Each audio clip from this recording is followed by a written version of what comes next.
This is nScreenNoise. My name is Colin Dixon, founder and chief analyst at nScreen Media, and today is October 2nd, 2015. Netflix set itself the goal of being available in every country by the end of 2016.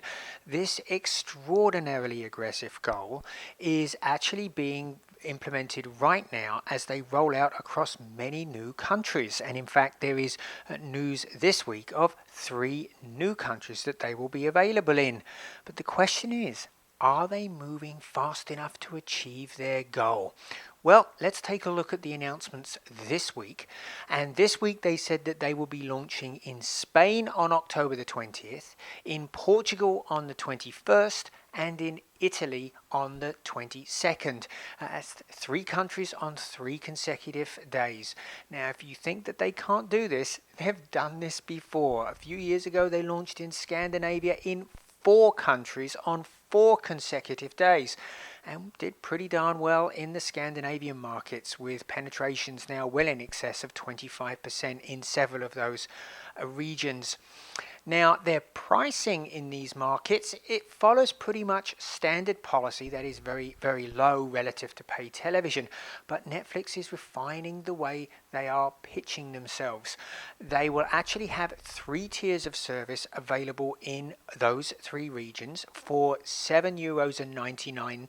It will be 1 stream only at standard definition. To get HD and 2 streams, you will need to spend $9.99, and to get 4 streams and Ultra HD, you'll need to be spending €11.99, and there's about 1.1 euro to the dollar, so the base rate is about $9. And to do this, they are working with partners just as they did in other European countries. In particular, in Italy, for example, they're working with Telecom Italia to get on TIMvision SDBs in that network. They're also partnering with Vodafone to help promote with a broadband bundle. Vodafone is a provider of broadband services in the Italian market, and they're going to put forward a broadband bundle including Netflix, and this is actually a fiber bundle, so very, very fast broadband, and great. Netflix should look great on that connection. They're also doing something they learnt in the Americas, in the South American market. That is, they're providing gift cards in major retailers. So if you don't want to give your credit card, you just pick up one of these gift cards and away you go with Netflix. This is a very smart policy because in countries where they're not well known, they partner with brands that are, and use that trust relationship to help people get to subscribe to this new service, for them at least, Netflix. Now, what about the pace of innovation here, the pace of rolling out across these countries? Well, in September they launched their first service in Asia, in Japan, and in the first quarter of 2015 they launched in Australia and New Zealand. The company says it is now available in 81 different countries around the world. That is the entire continent of America and Scandinavia, with the exception of Iceland, although Iceland appears to be next up in launching for the company, and of course in many of the Western European countries, adding the southern European countries in this month. But they are well short of the 196 countries in the world. Yes, there are 196 countries, not 200 as I have seen reported in some press analysis of the Netflix rollouts. And in fact, there's only 195 if you don't count Taiwan. But that means that they're not even halfway. They're not close to halfway. The entire continent of Africa, all 54 countries, lays untouched. 47 out of the 48 countries in Asia also are not touched. And we haven't even talked about Middle East or the Eastern European countries. So Netflix has a long way to go indeed for them to be global. Way too far for them to do individual launches, I think, by the end of 2016. So how are they going to do it? Well, I think we can get a hint for how they're going to do it from Ted Sarandis, who's head of content at Netflix.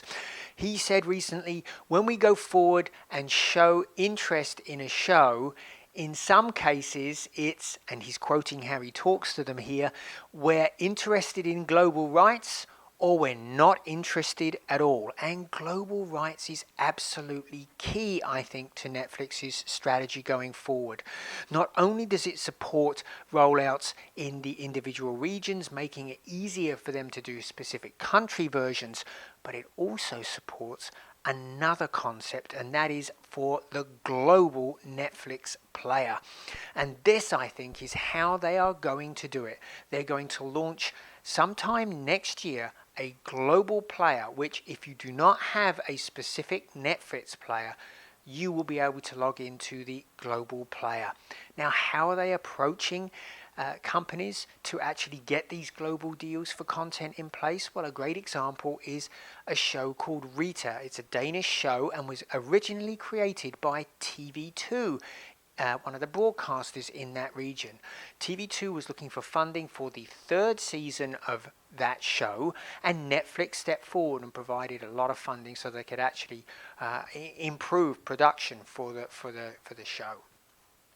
But the deal was this: in the Danish market, TV2 retained the branding rights for that show, but in Netflix outside of Denmark, it is branded as a Netflix original, and it has a global license attached. So Netflix can actually put that in any country without having to go back to TV2 and renegotiate new rights. And this is the model that they are carrying now to all content providers to help them expedite both the launches in individual countries and to the creation of this global player that can be available everywhere. And that, I think, is how Netflix is going to be able to claim victory and say that they are available in all countries throughout the world by the end of 2016.